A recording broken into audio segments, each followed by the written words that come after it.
16 गते पछि आज होइन 16 गते हो हाम्रो क्लास, जसमा म्यानेजरियल ग्रिड्स भनेर हामीले लिडरसिपमा कुरो गर्दै गएका थियौँ।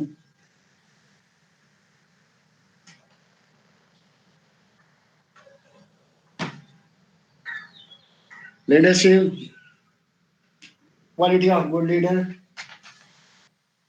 लिडरसिप स्टाइल र म्यानेजरियल ग्रिड्स भनेर हामीले अस्ति यदि 4वटा कुराहरू छलफल गऱ्यौँ र हाम्रो समसामयिक लिडरको बारेमा नि अलिअलि कमेन्ट पनि गऱ्यौँ। र क्वालिटी अफ लिडर अर्थात् फर्स्टमा लिडर भन्ने बित्तिकै अर्गनाइजेसन हेड, जसलाई हामी लिडर मान्छौँ, म्यानेजरियल लिडरको रूपमा अर्गनाइजेसन हेडलाई मान्छौँ र उसको प्लानिङ, गाइडलाइन्स, डाइरेक्सनको आधारबाट अर्गनाइजेसनभित्र बसेको काम गरिरहेको जति पनि ग्रुप अफ पिपल रहेको हुन्छ, उनीहरू सबैले के त भन्दा उसलाई सपोर्ट गर्दै र उसले राम्रोसँग गाइडलाइन दिएको हुन्छ र उसको प्लानिङ अर्थात् अर्गनाइजेसनको गोल हामी इफेक्टिभली इफिसियन्टली फुलफिल गर्दै जान्छौँ। आज छैन तिमी अघि नै आएको होइन र, मैले बोलाइसकेको थिएँ नि प्रेजेन्ट भएको भए त है। पखन यो भइसक्यो, मैले खालि रिभ्यू गरेको मात्रै। अस्तिको क्लासलाई रिभ्यू गरेको अनि आजको क्लासलाई प्रेजेन्ट गर्छु नि, पखन न। त्यसपछि क्वालिटी अफ गुड लिडर भनेर भने मैले honest, integrity, personality, confidence, human skill, initiative, communication skill, discipline, committed to excellence, यी कुराहरू गर्ने। डिसिप्लिनमा बस्नै पर्यो लिडर र कमिटेड टु एक्सिलेन्स भन्ने बित्तिकै जुन किसिमको कमिट गरे हुन्छ एट एनी कस्ट त्यो फुलफिल गर्ने, फुलफिल गरिएको हुनु पर्यो। यदि फुलफिल भएन भने he is not the effective leader. तपाईँ आफ्नो अर्गनाइजेसनमा हेड छ, आज एउटा कुरा भन्छ अनि भोलि यस्तो गरिदिन्छु भने भोलि चाहिँ बिर्सिदिने अथवा कमिटमेन्टको मतलबै नराख्ने भयो भने कसरी तपाईँ फलो गर्न सक्नुहुन्छ? सकिँदैन। यही कुरा हाम्रो पोलिटिकल लिडरलाई पनि तपाईँले यो क्वालिटी अफ लिडरमा तपाईँले दाँजेर हेर्नु, कुन लिडर कति योग्य छ भन्ने कुरा आफूले डिसाइड गर्ने। र हामी सिस्टममा जाँदाखेरि पोलिटिकल पार्टी ठिक हो, तर चुज गर्ने बेलामा इफेक्टिभ लिडर कुन पार्टीले नेसनको लागि इफेक्टिभ इफिसियन्ट काम गर्न सक्छ त्यो हेर्नुपर्छ। त्यो आफ्नो ठाउँमा छ है। लिडरसिप स्टाइल भन्दाखेरि मैले autocratic style, democratic style, free range style भनेर तपाईँलाई छलफल गरेँ र लिडरको प्याटर्नहरू, यी कुराहरू लिडरसिप स्टाइलमा देखाइन्छ। भन्दा अर्को म्यानेजरियल ग्रिड्स, एउटा प्रोडक्सन ओरिएन्टेड भएर हामीले त्यसमा चार्ट गऱ्यौँ, प्लटिङ गरेर देखाएँ मैले तपाईँहरूलाई। अर्कोतिर के त भन्दाखेरि पिपुल कन्सर्न भनेर ह्युमेनिटेरियन एप्रोचलाई बढी फोकस गर्यो, मान्छेलाई बढी माया गरियो, त्यसरी पनि मैले देखाएँ। र कुन वेमा जाँदा टिम स्टाइल भयो भने म्याक्सिमम वेमा हामीले प्रफिट के अरे हाम्रो अब्जेक्टिभ गोल, अर्गनाइजेसनको गोल फुलफिल गर्न सक्छौँ र हरेक इन्डिभिजुअलको आफ्नो पर्सनल इन्ट्रेस्ट पनि फुलफिल हुन जान्छ। अनि सबभन्दा एप्रोप्रिएट स्टाइल भनेको टिम स्टाइल भनेर हामीले कुरा गर्यौँ। अब आजलाई म अब पावर पोइन्ट म सुरु गर्छु। आज हामी अब थ्योरी अफ के अरे लिडरसिपमा हामी जान्छौँ।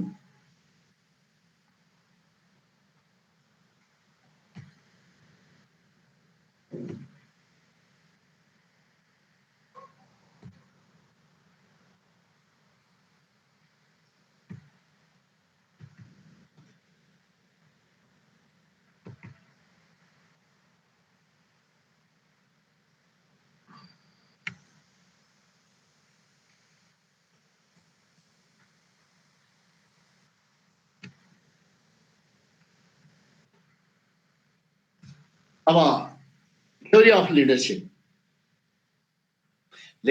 एप्रोच भन्नुहोस् अथवा थ्योरी भन्नुहोस्, कुरा एउटै हो, वर्ड मात्रै फरक हो। अब थ्योरी अफ लिडरसिपमा हामीले 4 किसिमको थ्योरी, म्यानेजमेन्ट 4 किसिमको थ्योरीलाई देखाउन खोजिएको छ।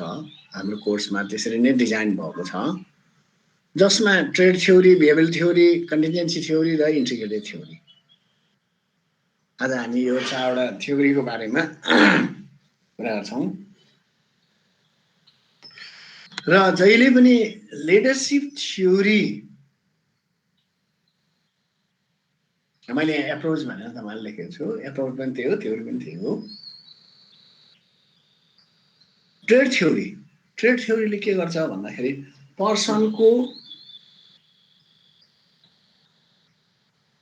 जुन लिडर भएको हुन्छ त्यो लिडरको, पर्सनको भन्ने बित्तिकै लिडरको पर्सनालिटी, एबिलिटी, ब्याकग्राउन्ड,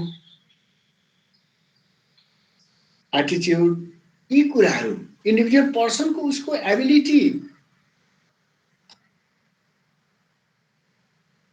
त्यसलाई इन्डिकेट गरेको हुन्छ, जसलाई ट्रेड थ्योरी।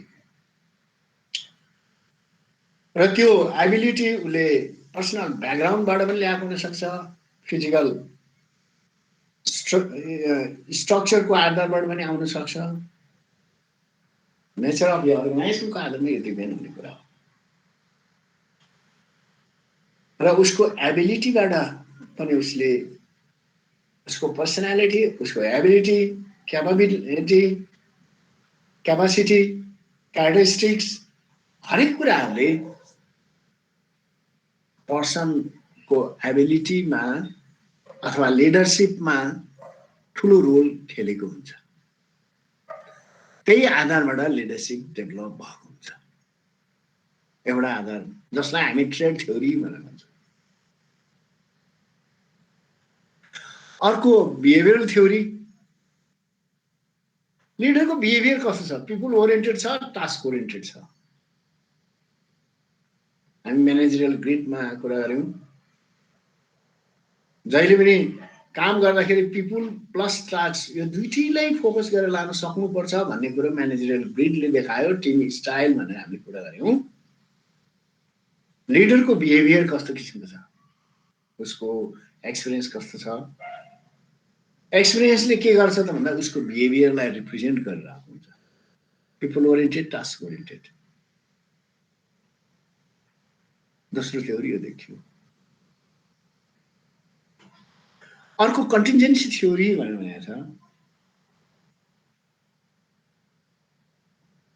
कन्टिन्जेन्सी थ्योरीले के भन्छ, लिडर जहिले पनि समय अनुकूल चल्नुपर्छ, सिचुएसन अनुसार चल्नुपर्छ, social needs, social demand, society, त्यो कुरालाई उसले बढी ध्यान दिनुपर्छ।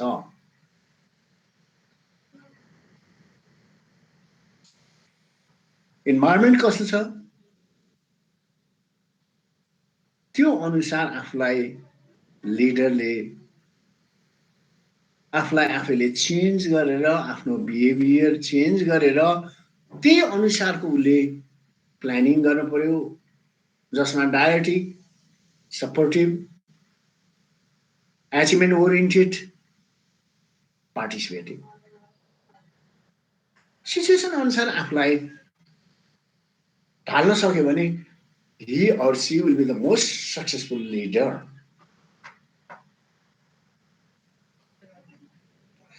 इन्भाइरोमेन्ट अनुसार आफूलाई चेन्ज गर्न सक्नु पर्यो, आफूलाई जहिले पनि अपडेट गर्न सक्नु पर्यो।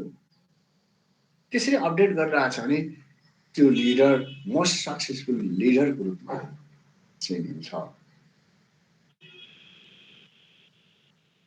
जसलाई कन्टिन्जेन्सी थ्योरी भनेर भनियो। अर्को छ इन्टिग्रेटेड थ्योरी। थ्योरी अफ लिडरसिपमा मोस्ट इफेक्टिभ लिडर कसरी चुज गर्ने अथवा आफूलाई मोस्ट इफेक्टिभ लिडर कसरी बनाउने, यो दुईटै कुरा हो। अर्गनाइजेसनले चुज गर्दाखेरि मोस्ट इफेक्टिभ लिडर कसरी चुज गर्ने भनेर चुज गर्ने हो। तपाईँले आफूले एनालाइसिस गर्दाखेरि म कसरी मोस्ट इफेक्टिभ लिडर बन्ने हो, यही कुरोलाई दुईटा एंगलबाट हेर्न सकिन्छ। र अर्गनाइजेसनले चुज गर्दाखेरि मोस्ट इफेक्टिभ लिडर चुज गर्ने तरिका इन्टिग्रेटेड थ्योरीमा रहेको छ। र यसमा के त भन्दा लिडर, फलोयर र सिचुएसन, अहिले सोसाइटी कस्तो छ, त्यो अर्गनाइजेसन काम गर्ने फलोयरहरू कस्तो छन्, इन्भाइरोमेन्ट कस्तो छ, फलोयर कस्तो छन्, अनि त्यही अनुकूल एप्रोप्रिएट लिडर चुज गर्नुपर्छ अर्गनाइजेसनले। त्यस्तै तपाईँ आफू इन्डिभिजुअललाई मोस्ट सक्सेसफुल लिडर बनाउनुको लागि के भन्दा आफ्नो फलोयरहरू कस्तो किसिमको छ र सिचुएसन कस्तो छ, यो दुईटालाई एनालाइसिस गरेर आफ्नो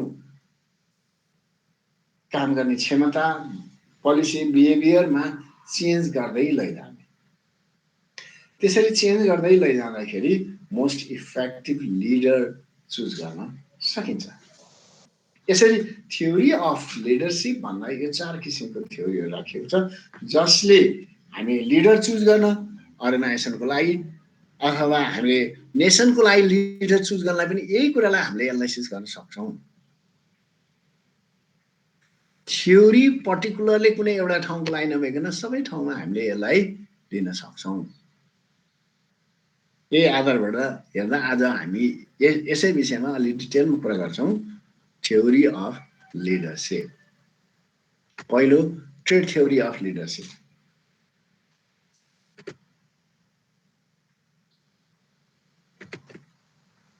ट्रेड थ्योरी अफ लिडरसिप भन्दाखेरि मैले अघि नै भने यो थ्योरीले के गर्छ त भन्दा पर्सनको personal trait, that means ability,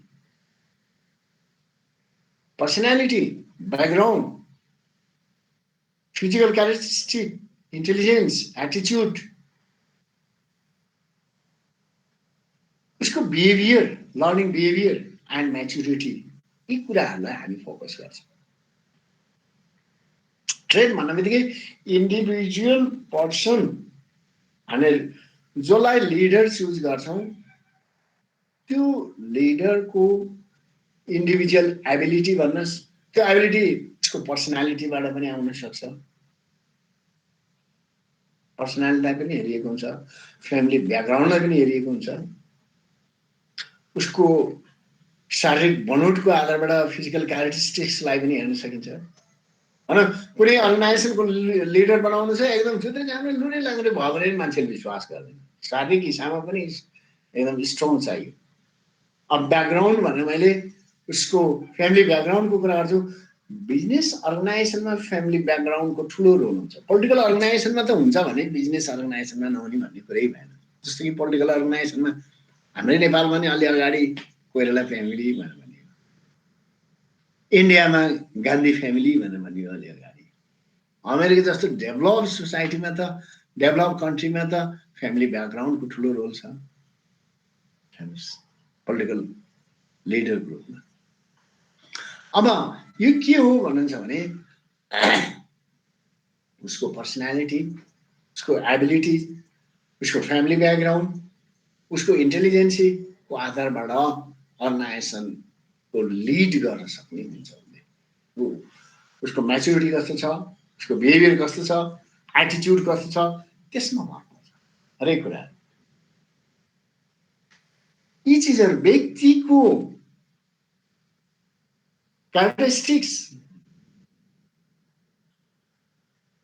कति इन्टेलिजेन्ट छ, कति कस्तो किसिमको एबिलिटी छ, एटिट्युड कस्तो छ उसको, यी कुराहरूबाट व्यक्तिको आचरण अथवा क्षमता अथवा ब्याकग्राउन्ड जे भन्नुहोस्, उसको आफ्नो इफोर्ट्सको आधारबाट उसलाई हामी हाम्रो आफ्नो अर्गनाइजेसनको लिडरको रूपमा उसलाई एक्सेप्ट गर्छौँ र अनि उसले दिएको गाइडलाइन्सको आधारबाट हामीले काम गर्दै जान्छौँ। अहिले मैले भने बिजनेस अर्गनाइजेसनमा फ्यामिली ब्याकग्राउन्डको ठुलो रोल हुन्छ भने त्यो भनेको के हो त भन्नु होला। कुनै पनि बिजनेस अर्गनाइजेसनमा भनौँ, अब तपाईँको बुवा अथवा आमाले कुनै अर्गनाइजेसन खोल्नु भएको छ, बुवाले खोलेको अर्गनाइजेसनमा तपाईँ जब गर्न जानुभयो, तपाईँ छोरा अथवा छोरी हुनुभयो, जब गर्न जानुभयो, तपाईसँग त्यति एक्सपिरियन्स छैन, क्वालिफिकेसन छैन, तिम्रो क्वालिफिकेसन छैन, एक्सपिरियन्स छैन, त्यसकारण तिमी बटम लेभलमा जागिर खाऊ भनेर तपाईँको प्यारेन्ट्सले तपाईँलाई भन्नु होला त? तपाईँ मान्नुहुन्छ? तपाईँ त्यहाँ गएपछि एउटा के त भन्दा एजुकेटिभ हेडको रूपमा तपाईँ काम गर्नु खोज्नुहुन्छ। तपाईँसँग एक्सपिरियन्स होस् वा नहोस्,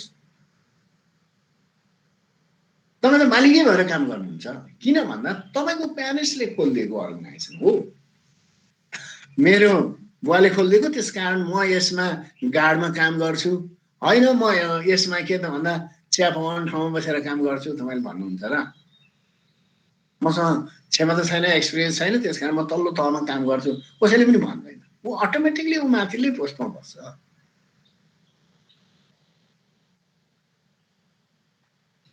अटोमेटिकली।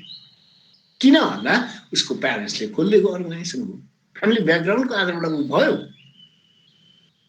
अब तपाईँ कुनै प्राइभेट कम्पनीमा पनि सिइओ के त भन्दाखेरि सेलेक्ट गर्दाखेरि फ्यामिली ब्याकग्राउन्डको आधारबाट मात्रै सिइओ बनाइँदैन। उसको एबिलिटी, क्यापासिटी, इन्टेलिजेन्सीको आधारबाट सिइओ एपोइन्ट गरिएको हुन्छ।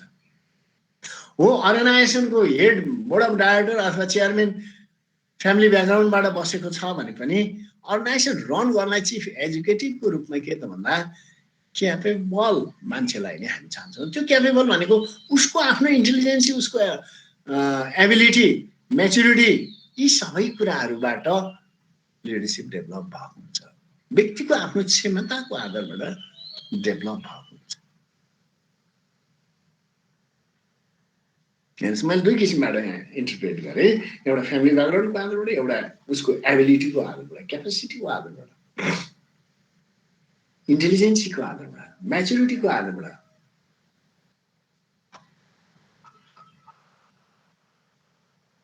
यसरी के हुन्छ त भन्दा यति नभएर फिजिकल क्यारेक्टरिस्टिक्सको आधारबाट पनि लिडर चुज गर्छौँ हामी।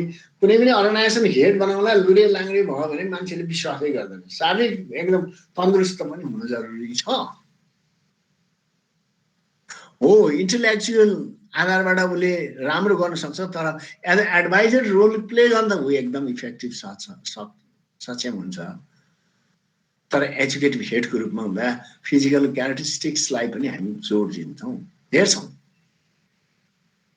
यसले यसरी यो पर्सनको आफ्नो पर्सनल एबिलिटी, क्यापेसिटी, ब्याकग्राउन्ड भन्नु जेसुकैबाट होस्, ऊ आफ्नो क्षमताको आधारबाट उसले अर्गनाइजेसनलाई लिड गर्ने जुन मेथड छ जसलाई ट्रेट एप्रोच भनेर भन्छ।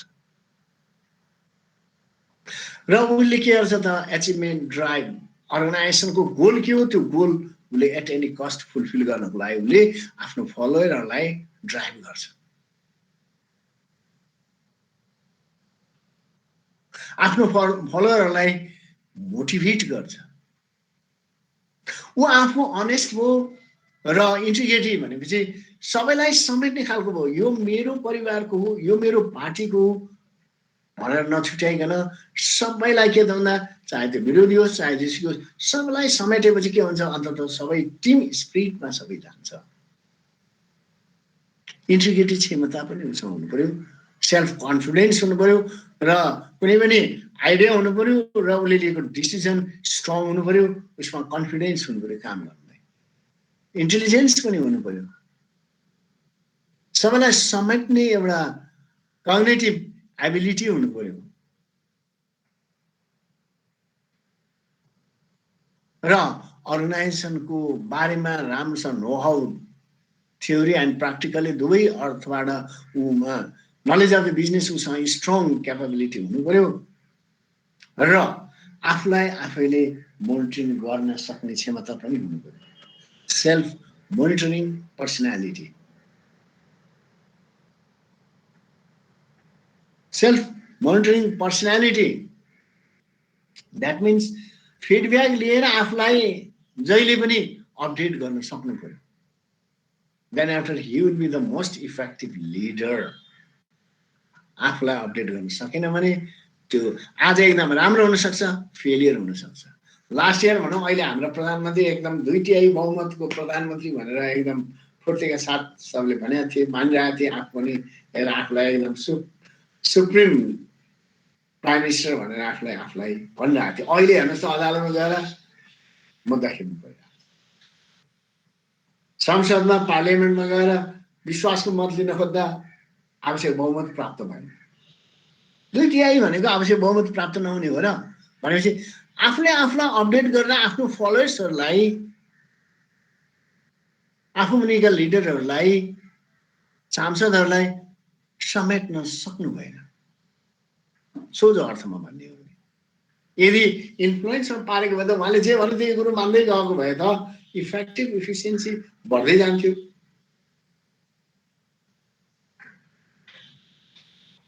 भन्दा यो के हो भन्दा लिडरले जहिले पनि के हो त भन्दाखेरि आफ्नो फलोवर्सहरूलाई आफ्नो इन्फ्लुएन्समा पार्न सक्नु पर्यो। त्यसको लागि जुन क्वालिटी अफ गुड लिडर मैले अस्ति नै भनिसकेँ, ट्रेक एप्रोचमा तिनै कुराहरू धेरै युज हुन्छ। किनभने पर्सनको पर्सनालिटी अथवा उसको एबिलिटी, उसको वर्किङ प्याटर्नको आधारबाट लिडरसिप डेभलप हुन्छ। चाहे त्यो ब्याकग्राउन्डबाट होस्, फिजिकल क्यारेक्टरिस्टिक्सबाट होस् अथवा मेच्युरिटीबाट होस्, नलेज अफ द बिजनेसको आधारमा होस्, यी सबै चिज। किनभने कुनै पनि फलोवर्सले लिडरलाई किन फलो गर्छ भन्दाखेरि उसले भनेको ठिक हो र यो अर्गनाइजेसन अथवा हाम्रो नेसन उसले राम्रोसँग ह्यान्डल गरिरहेछ र for the betterment of organisation अथवा अर्गनाइजेसनको गोल फुलफिल गर्नको लागि उसले काम गरिरहेछ, न कि उसले आफ्नो पर्सनल बेनिफिटको लागि काम गरिरहेछ भन्ने नहोस्। जबसम्म अर्गनाइजेसनल बेनिफिटको लागि काम गर्दै जान्छ, चाहे तपाईँ पोलिटिकल लिडर हो, नेसनल बेनिफिटको लागि हेर्नु पर्यो, न कि आफ्नो पर्सनल बेनिफिटलाई हेर्न भएन। पर्सनल बेनिफिट हेर्ने बित्तिकै त्यहाँ क्लास आउँछ। अहिले यो 1 वर्षमा हाम्रो भनौँ न रुलिङ पार्टीमा जुन क्लास आएको छ, सबै नेता उपनेता जति पनि छन्, वरिष्ठ नेता जे भन्नुहोस्, पर्सनल बेनिफिटलाई मात्रै उनीहरूले महत्त्व दिएका छन्, नेसनल बेनिफिटलाई मतलब राखेका छैनन्, जसको कारणले गर्दा यस किसिमको समस्या आएको छ। Demerits of the leadership. अर्को बिहेभियरल एप्रोच अफ लिडरसिप भनेर छ। जस्तो ट्रेड थ्योरीमा तपाईँहरूको केही क्वेसन छ सोध्न सक्नुहुन्छ है, कमेन्ट गर्नुहोस् न। यस्तो समसामयिक विषयमा मैले तपाईँलाई एक्सप्लेन गरिरहेको छु, तर कसैले पनि सुनि त राख्नु भएको छ। अब क्लासमा पनि देखिन्छ यहाँ त। अब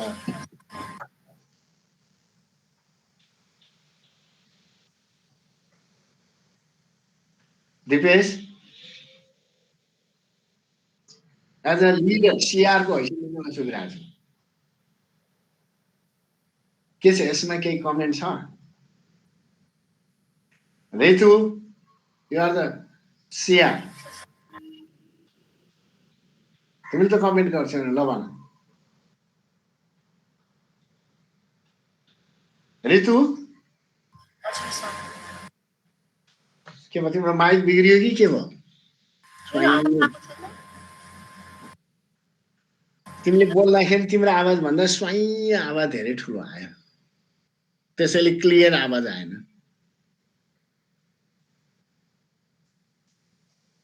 anyway, trade theory of leadership बुझ्यो होइन? अब behavioural theory of leadership, behavioural theory of leadership भन्दाखेरि लिडरको बिहेभियर 2 किसिमबाट क्याटेगोराइज गरिएको छ। जस्तो म्यानेजरल ग्रिड्समा पिपल ओरिएन्टेड र टास्क ओरिएन्टेड भनेर, अथवा टास्क ओरिएन्टेड, प्रोडक्सन ओरिएन्टेड, जे भन्छ अर्गनाइजेसनको आउटपुटलाई एकातिर ध्यान दिएको हुन्छ। मानिसको बिहेभियर के त भन्दा एटली कस्तो काम हुनैपर्छ, जसलाई हामी टास्क ओरिएन्टेड भन्छ भने काम त भइहाल्छ नि। आफ्नो फलोअरहरूलाई माया गरेपछि उनीहरूले काम गरिदिन्छन्।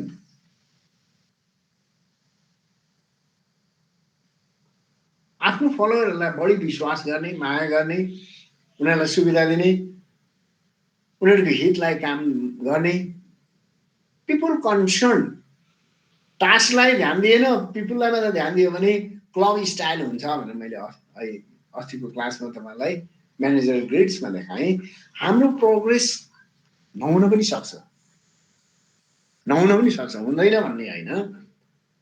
यदि सिस्टममा राम्रोसँग काम गरे, सबैले काम राम्रो पर्फेक्टली गरिदियो भने त people oriented is far better than the task oriented. मान्छेले काम त गर्छ नि, आफ्नो अनुकूल मिलाएर आफ्नो बेनिफिटको आधारलाई भन्दा अर्गनाइजेसनलाई पनि साथ दिन्छ र आफूलाई पनि साथ दिन्छ।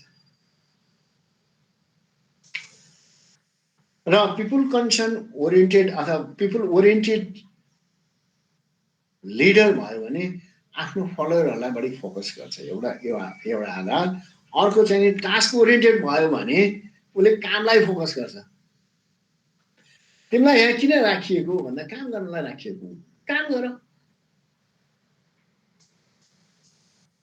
उसलाई एउटा सर्टेन जब दिएको हुन्छ, त्यो जब उसले कम्प्लिट गर्नै पर्छ। जबसम्म जब कम्प्लिट हुँदैन, उसले काम राम्रोसँग गर्दैन, अर्गनाइजेसनले प्रोग्रेस गेन गर्न सक्दैन। हाम्रो थ्योरीले के देखाउँछ, लिडरको बिहेभियर के त भन्दा काममा बढी फोकस भएको लिडर पनि हुन्छ। उसले जसरी पनि काम सिध्याउनै पर्छ, काम गर्नै पर्छ।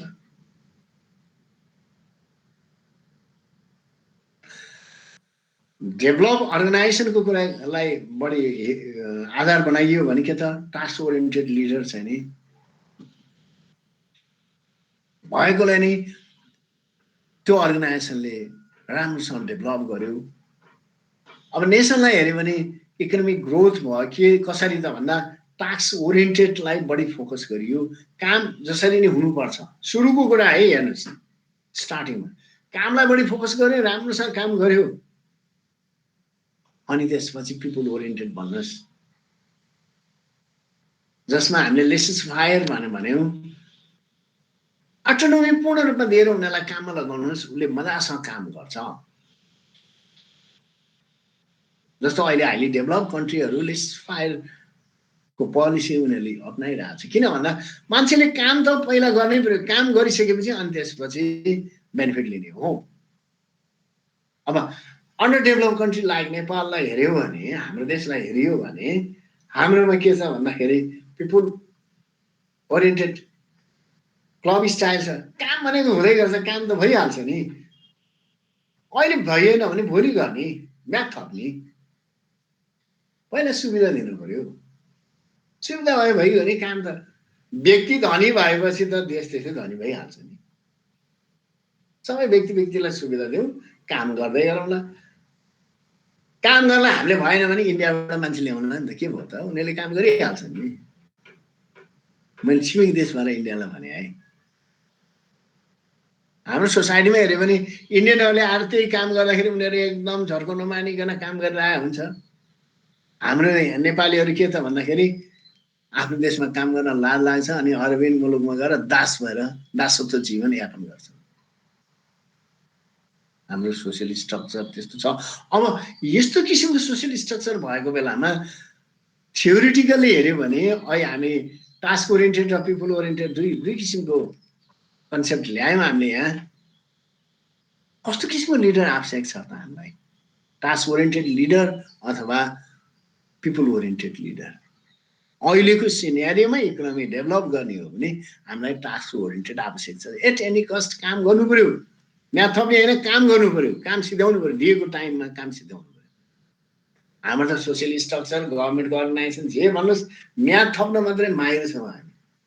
काम गर्ने भोलि गरौँला, भइहाल्छ, भोलिलाई काम सार्ने, सुविधा लिने अहिले चाहिन्छ।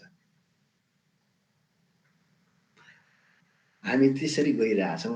यो उँधो गतिमा हाम्रो इकोनोमिक डेभलप भइरहेछ। कम्पेरिटिभली अरू देशको दाँजोमा हामी पछाडि पर्दै गयौँ र हुँदा यो वर्ष अस्ति कसले निकालेको डाटामा संसारको करप्टेड कन्ट्रीमा, जुन एसियन कन्ट्रीमा सबभन्दा अगाडि हामी पर्यौँ। करप्टेड कन्ट्रीमा लिडरदेखि सबै करप्टेड भनेर उसले निकाल्थ्यो। Prime मिनिस्टरदेखि corrupted. अब भयो के भन्दा 3 रुपियाँ 2-3 रुपियाँ पर्ने मास्कलाई पनि 200-300 रुपियाँमा किनेको छ गभर्मेन्टले। 1 वर्षमा त्यस्तो स्थिति पनि देखिया छ।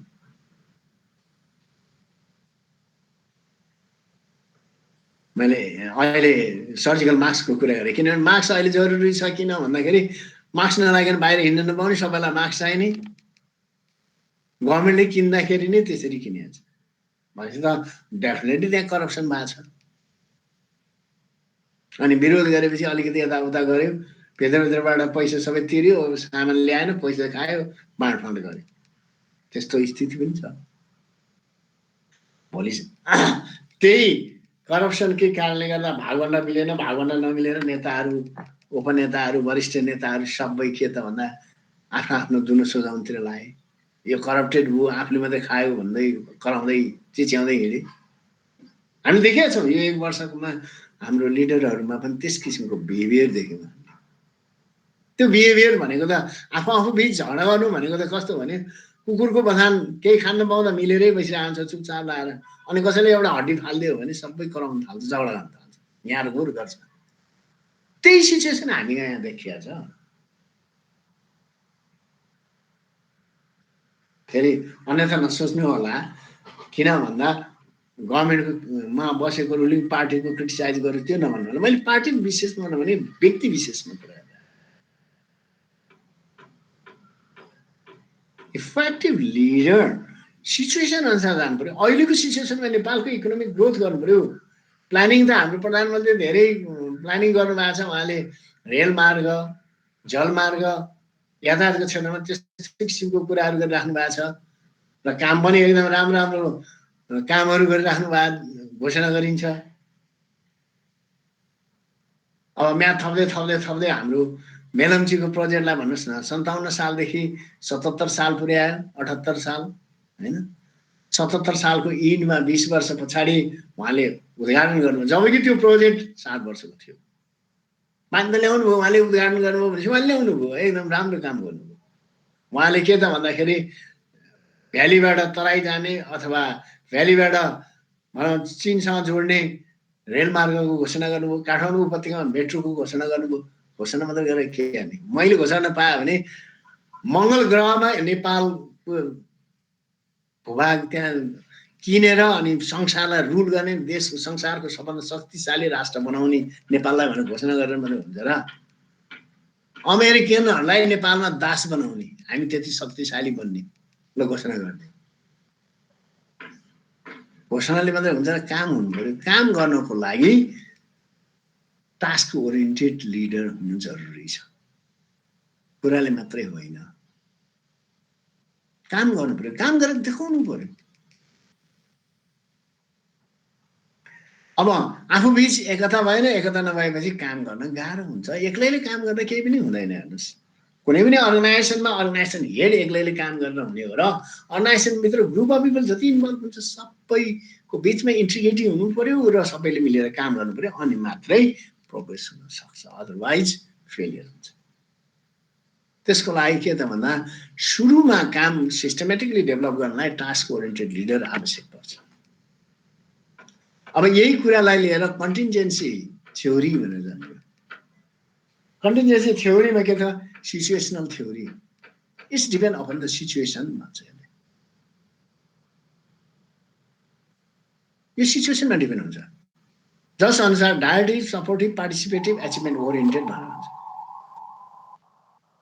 लिडर प्लानिङ गर्नु पर्यो, डाइरेक्टिभ हुनु पर्यो। जस्तै अब मेट्रो चलाउने भन्यो, प्लानिङ राम्रो हो, त्यसलाई डाइरेक्सन दिएर काम निरन्तर रूपबाट गर्नु पर्यो। एकचोटि बजेट भाषणमा भाषण गरिदियो, सिद्धियो, अनि अर्को वर्ष फेरि आउँदै ल गर्ने भनेको भने बजेट छुट्याए, सिद्धियो। त्यसरी होइन, काम कन्टिन्यू हुनु पर्यो प्रोग्रेस हुनको लागि। एक दिन पढ्यो अनि त्यसपछि चुप लाएर बस्यो, फाइनल इक्जामको दिन अघिल्लो दिन बेलुका पढेर भोलि 4 दिन गएर हुन्छ र? त्यसरी हुने भए त पढ्नै पर्दैन, कलेज भने चाहिँदै चाहिएन, आफै पढ्ने, आफै गर्ने। डाइरेक्सन यो गर्ने भनेपछि सपोर्टिभ एचिभमेन्ट ओरिएन्टेड भएर सबैले सपोर्ट पनि गर्नु पर्यो र काम पनि गर्नु पर्यो, काममा इन्भल्भ पनि हुनु पर्यो। निरन्तर रूपबाट काम गर्दै भने इम्पोसिबल भन्ने कुरै छैन। नेपाल विकसित मुलुक हुन सक्दैन र? सक्छ, तर काम गर्नु पर्यो। खालि हामी के त भन्दा मुखले भइहाल्छ भन्नेमा गयौँ। It's depend upon the situation. Situation अनुसार डाइरेक्सन दिने र एचिभमेन्ट ओरिएन्टेड हुनु पर्यो र अनि त्यसपछि फलोअरहरूले सपोर्टिभ, फलोअरलाई माया पनि गर्नु पर्यो, फलोअरले काम पनि गर्नु पर्यो र उनीहरूलाई पार्टिसिपेटिभ हरेक काममा इन्भल्भ पनि गराउनु पर्यो, डिसिजन मेकिङ अथवा प्लानिङमा पनि उनीहरूलाई इन्भल्भ गराउनु पर्यो र इफेक्टिभली काममा लैजानु पर्यो, लिड गर्नु पर्यो, इन्फ्लुएन्समा पार्नु पर्यो, जसलाई कन्टिन्जेन्सी थ्योरी भन्छ। It's depend upon the situation. अहिले हाम्रो नेपालको परिस्थिति के छ त्यो अनुसार लिड गर्न सक्नु पर्यो, अनि मात्र इफेक्टिभ लिडर हुन सक्छ। अब यिनै आधारहरूबाट अर्को एउटा इन्टिग्रेटेड थ्योरी भनेर देखाइयो। इन्टिग्रेटेड थ्योरीमा यहाँ म फिगर देखाउँछु तपाईँलाई। लिडर, फलोअर र सिचुएसन, यो तीनटा चिजलाई मिलाएर देन आफ्टर वी डिटरमाइन अथवा we select the effective leader, most effective leader select गर्ने। लिडर, फलोअर र सिचुएसन, यो तीनटा कुरालाई एनालाइसिस गरेर मोस्ट इफेक्टिभ लिडर चुज गर्नु पर्यो। अथवा तपाईँ आफू मोस्ट इफेक्टिभ लिडर हुनु पर्यो भने तपाईँले आफ्नो बिहेभियरलाई के गर्नु पर्यो त भन्दा फलोअर र सिचुएसनलाई एनालाइसिस गर्ने, अनि त्यसपछि त्यो अनुसारको तपाईँले ट्याकल गर्नुभयो भने you will be the most successful leader. या आफूले आफूलाई त्यसरी बनाउन सकिन्छ। अब अर्गनाइजेसनले मोस्ट इफेक्टिभ लिडर चुज गर्नु पर्यो भने लिडर, फलोअर र सिचुएसन यो तीनटा कुरालाई एनालाइसिस गरेर देन आफ्टर सिचुएसन अनुसार you can choose the most effective leader. थ्योरीले गाइडलाइन्स के दियो त भन्दा लिडरको एबिलिटी, ट्रेड, क्यारेक्टरिस्टिक्स, जुन अहिले ट्रेड थ्योरीको कुरा भयो, अर्को बिहेभियर थ्योरीको कुरा भयो टास्क ओरिएन्टेड, पिपल ओरिएन्टेड र उसको एक्सपिरियन्स। भनेपछि लिडरका यी कुराहरू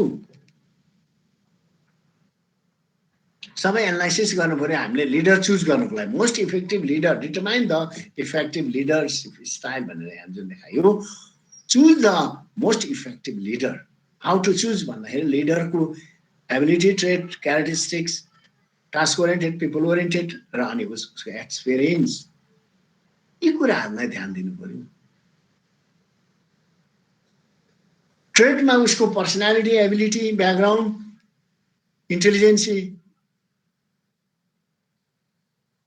अनि ऊ पिपल ओरिएन्टेड छ वा टास्क ओरिएन्टेड छ, उसको एक्सपिरियन्स के छ पहिला अरू अर्गनाइजेसन। जुन अर्गनाइजेसन गयो त्यसलाई भताभुङ्ग बनाउने, जुन पार्टीमा गयो त्यो पार्टीलाई भताभुङ्ग बनाउने, त्यस्तो किसिमको एक्सपिरियन्स छ भने पनि चुज गर्नु अगाडि विचार गर्नु पर्यो।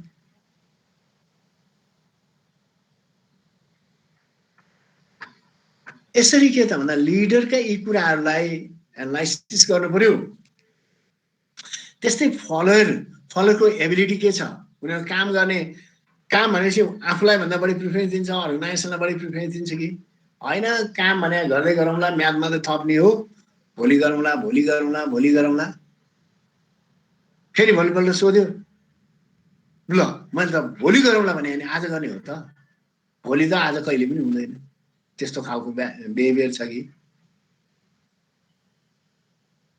उनीहरूको एक्सपिरियन्स कस्तो छ, अनि काम गर्न सक्ने क्षमता कस्तो छ, म्याचुरिटी के छ, फलोअरको ती कुराहरूलाई एनालाइसिस गर्नु पर्यो र अनि सिचुएसनलाई पनि एनालाइसिस गर्नु पर्यो। अर्गनाइजेसन स्ट्रक्चर कस्तो छ, कुन लेभलको म्यान पावरहरू त्यहाँ बसिया छ, आफ्नो अर्गनाइजेसनको टेक्नोलोजी के हो, अब्जेक्टिभ के हो र सोसाइटी के चाहन्छ, सोसियल नेड्स के हो।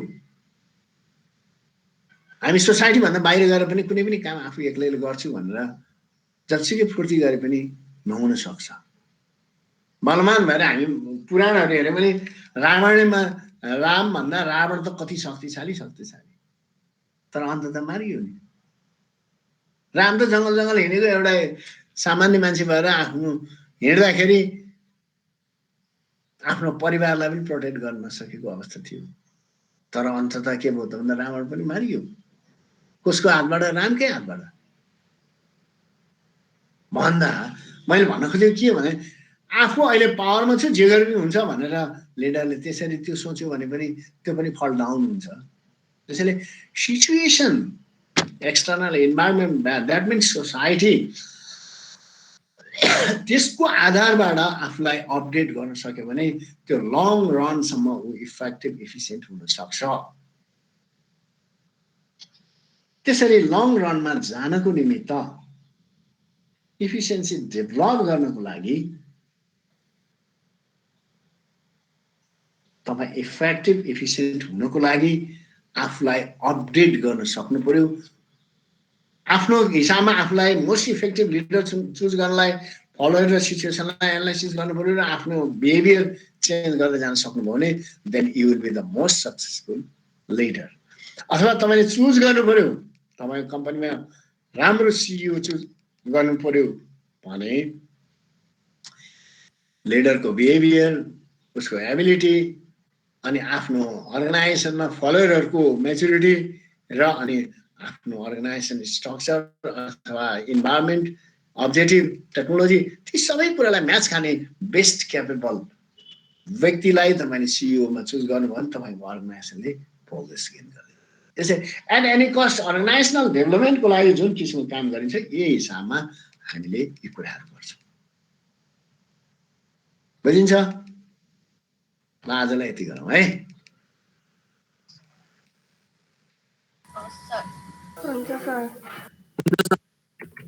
बुझिन्छ।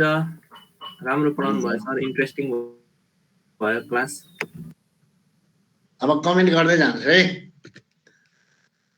अब आजको कुरालाई तपाईँले एकदम मनन गर्नुहोस्। पर्सि हामी हाम्रो समसामयिक विषयमा पनि डिस्कस गर्न सक्छौँ अर्को नेक्स्ट क्लासमा। अब एटेन्डेन्स लिउँ।